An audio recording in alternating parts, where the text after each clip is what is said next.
Good morning everyone, কেমন আছো তোমরা সবাই? বেলজিয়ামের গল্প কথার আবারও একটা নতুন পর্বে তোমাদের সকলকে স্বাগত জানাই। ছোট্ট এ দেশ, কিন্তু গল্প অনেক বড়।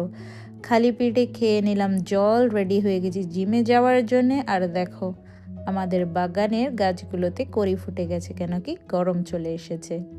আর খেয়ে নিলাম আলমন্ডস আর বেরিয়ে পড়লাম।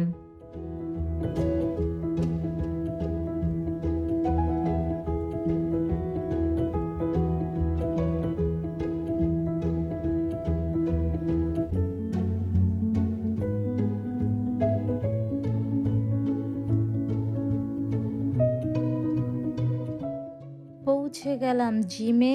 আজকে ছিল লেগ ডে, আজকে কিন্তু second day of this week. যতক্ষণে আমি জিম শেষ করছি ততক্ষণে তোমরা দেখে নাও এদিকে মা কি করছে। আজ দুপুরে মেনুতে মা করেছিল ডিম ভাপা।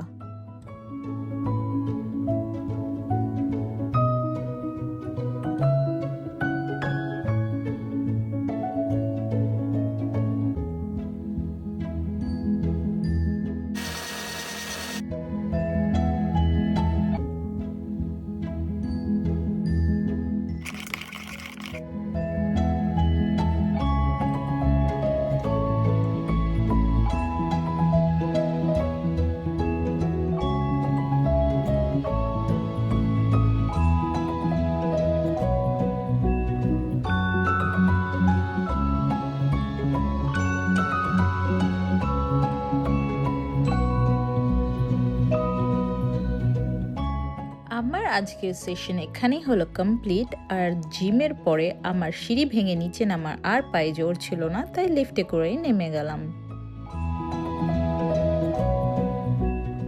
আর খেয়ে নিলাম কটা ফ্রুটস। আজকে ওয়েদারটা এতই সুন্দর ছিল কি আমি হেঁটে হেঁটেই বাড়িতে ফেরত আসলাম। আর হাঁটার পথে দেখো কি সুন্দর দৃশ্য আমার চোখে পড়লো।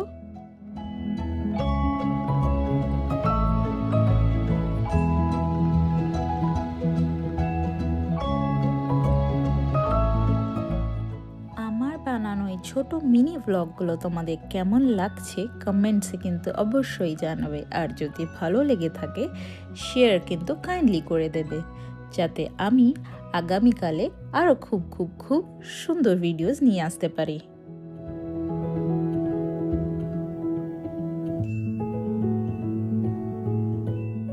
আর এই দেখো, পাগলি বুড়ির মতন মাথায় একটা অ্যাডের কাগজ নিয়ে বাড়ি ফেরত আসলাম। আর এসে দেখি বাবা বাবার কাজ নিয়ে ব্যস্ত। তাহলে আজকের জন্য এইটুখানি কি, পরের পর্বে দেখা হবে রাধারানীর কৃপায়। তোমরা সবাই সবাইকে নিয়ে ভালো থেকো। টাটা।